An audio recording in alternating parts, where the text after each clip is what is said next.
Buenos días, profesora, y en grupo en general. El día de hoy les vamos a presentar nuestro trabajo de tipos de lenguaje.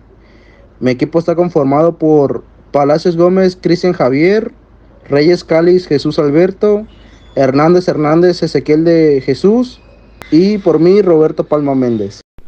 ¿Qué es el lenguaje escrito? El lenguaje escrito es la representación de la lengua por medio de un sistema de escritura.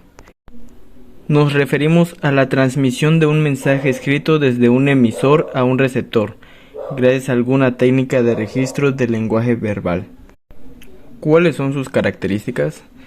Es artificial y aprendido, consiste en un registro visual del habla, es longevo, duradero, puede conservarse intacto y es indirecto. ¿Cuáles son los elementos que lo conforman? Primero es el emisor, receptor, el canal, el mensaje y el código. ¿Cuáles son los tipos de lenguaje escrito? Está el literario, el poético, el teatral, el educativo y el científico.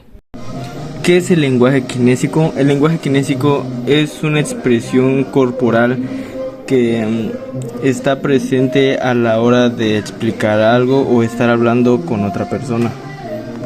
¿Cómo podemos mejorar el lenguaje kinésico? Unas formas de mejorarla sería mejorar la postura corporal, usar movimientos sutiles a la hora de hablar y mover las manos controladamente.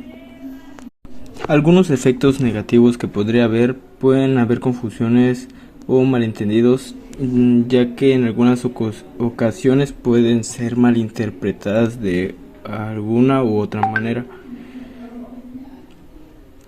Al no saber los significados de cada movimiento corporal, pueden llegar a causar confusiones,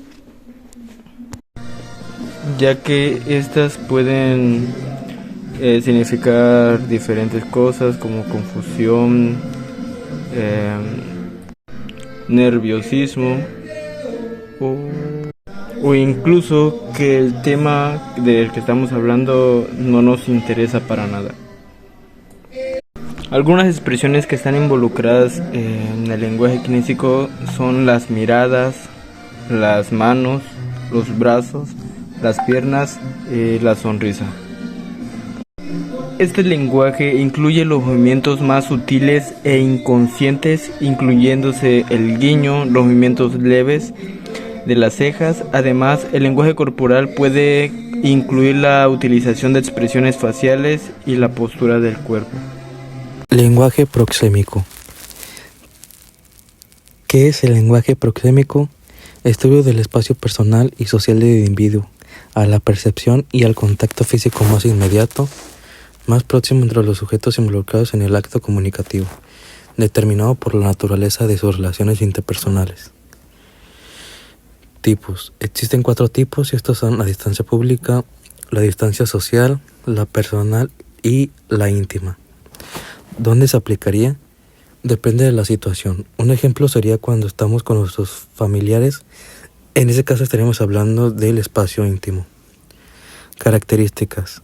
La proxémica estudia la manera en la que las personas interactúan, utilizan y perciben el espacio en el proceso de interacción diaria, es decir, la proximidad y el alejamiento interpersonal, sus posturas, gestos y la presencia o ausencia del contacto físico. Función.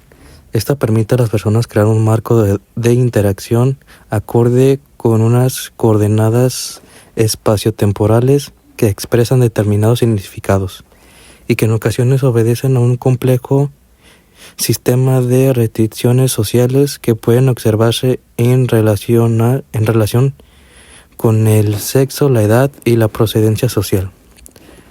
Importancia de esta. En general, la proximidad física es importante en relación a la intimidad y a la dominación. Su significado varía según las circunstancias físicas externas. Por ejemplo, la proximidad en un ascensor, al ser forzada, no asume ningún significado asociativo. O bien, la proximidad tendrá significado si un individuo decide colocarse cerca de otra persona teniendo a su disposición otros lugares. Zonas y distancias en el lenguaje. Distancia íntima es la distancia más cercana, generalmente menos de 18 pulgadas. Se reserva para relaciones muy cercanas, como entre pareja o familiares muy cercanos. Una de las funciones es la función referencial, que es la más predominante en el acto comunicativo, y su propósito es transmitir y dar a conocer algún dato de la realidad o contexto sin que el emisor aporte su opinión al respecto. La distancia pública es la distancia utilizada en situaciones más formales, como durante una presentación, una conferencia donde el orador y la audiencia estén separados por una mayor distancia. Generalmente son más de 200 pies. La función apelativa se acostumbra a emplear el lenguaje coloquial en los anuncios publicitarios o en contextos políticos en los que se hace un amplio uso de adjetivos valorativos y se busca fluir en las conductas de los demás. Distancia social. Estas distancias se mantienen en situaciones más formales o profesionales, como en una reunión de trabajo o al hablar con desconocidos en un entorno social. El lenguaje es uno de los elementos que por su extrema complejidad nos diferencia de los primates superiores, los cuales, sin embargo, está bien demostrado que son capaces de desarrollar un lenguaje, aunque sea un poco ilimitado. Lenguaje fonético, que es parte de la gramática que estudia los mecanismos de producción, transmisión y percepción de la señal sonora que constituye el habla. ¿A qué se refiere? En el lenguaje verbal se refiere a los sonidos físicos que intervienen en la articulación del habla humana a través de la lengua o idioma. En el lenguaje no verbal se refiere a los sonidos de uso común que se utiliza para transmitir un mensaje de forma clara y concreta. Funciones. Estudio del modo del habla de los usuarios de una lengua para poder comprender las diferencias dialectales o sociolectales que hay en una comunidad de hablantes de una lengua específica. Ejemplos. A es una lengua faríngea amplia y delabializada. E es una vocal anterior amplia y delabializada. Les hablaré sobre el lenguaje oral. Para tener una idea sobre el lenguaje oral tenemos que saber qué es. Bueno, el lenguaje oral es una forma de comunicación que utiliza sonidos pronunciados por nuestra propia voz para transmitir un mensaje. Estos sonidos también siguen una estructura gramatical que le dan sentido a lo que estamos dando a entender. Y esto se convierte también en palabras y oraciones. Esta forma de comunicación nos permite expresar nuestros sentimientos, ideas y pensamientos. Bueno, el lenguaje oral tiene dos características, que es comunicación efímera y lenguaje rápido y directo. Bueno, la comunicación efímera. La comunicación efímera es cuando es pronunciado el lenguaje y se mantiene en el tiempo. Tras cumplir su función comunicativa, los sonidos se desvanecen, como por ejemplo, que nosotros estamos viendo un programa de noticiero y dan una noticia sobre el acoso. Ahí están dando una información en el tiempo. Y ya cuando termina de hablar sobre esa información, ya se pierde totalmente la comunicación de ese lenguaje. El lenguaje rápido y directo. Es quien emite los sonidos, desea que la información sea recibida de forma más efectiva y sencilla posible. Como por ejemplo, cuando una persona no pronuncia algunas consonantes cuando habla. Esto es cuando nosotros damos una información tan rápido que nosotros olvidamos pronunciar, como dice, unas consonantes. ¿Qué necesita el lenguaje oral? Bueno, el lenguaje oral necesita tres figuras que son emisor, receptor y mensaje. ¿Para qué nos sirve esto? Junto con esto, podemos dar un mensaje que se desea transmitir, porque si no hay uno de estos roles, entonces no se puede redactar una comunicación. Para nosotros entender qué son estas tres figuras, tenemos que entender también qué son. Bueno, el emisor es la persona que transmite el mensaje, quien pronuncia los sonidos dentro del lenguaje oral. El receptor es quien recibe dicho mensaje, sube y interpreta la información que le envía el receptor. Ambas figuras pueden intercambiar sus roles, porque el receptor igual puede ser el emisor puede hacer el receptor y viceversa. Estos cambios de roles permiten que haya una buena conversación al momento de recibir dicho mensaje. Bueno, el mensaje es solo simplemente lo que se desea comunicar.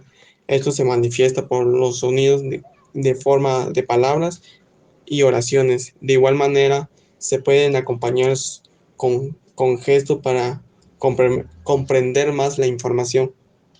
El lenguaje oral tiene tres funciones, que es función emotiva, función presentativa y función operativa. La función emotiva es cuando el emisor desea transmitir sus sentimientos, es decir, cuando está en una situación predeterminada. Por ejemplo, en una relación cuando la persona se quiere declarar con la persona que le gusta, ahí está representando la función emotiva que está expresando sus sentimientos hacia esa persona. La función representativa es cuando se quiere describir una información sobre un evento o un objeto, como por ejemplo que hubo un choque en Villas del Sol. Ahí van los reporteros y van a describir la situación, hacen en su pensamiento una información y están describiendo lo que pasó, los sucesos, los hechos. Ahí están haciendo una función representativa porque están informando sobre lo que pasó. La función operativa es cuando una persona quiere llamar la atención del receptor, y esto se puede utilizar para llamar la atención de una persona. Digamos, un ejemplo más simple sería que una persona venga con una información o digamos un chisme y se lo quiere contar a otra persona, y la otra persona ya tiene la atención de ella. Esa sería una función operativa. El lenguaje icónico. Para entender un poco el lenguaje icónico, tenemos que entender qué es. Bueno, es una representación visual descriptiva que busca transmitir algún mensaje a través de las imágenes. Además, es una expresión limitada porque generalmente el símbolo suele tener un significado único.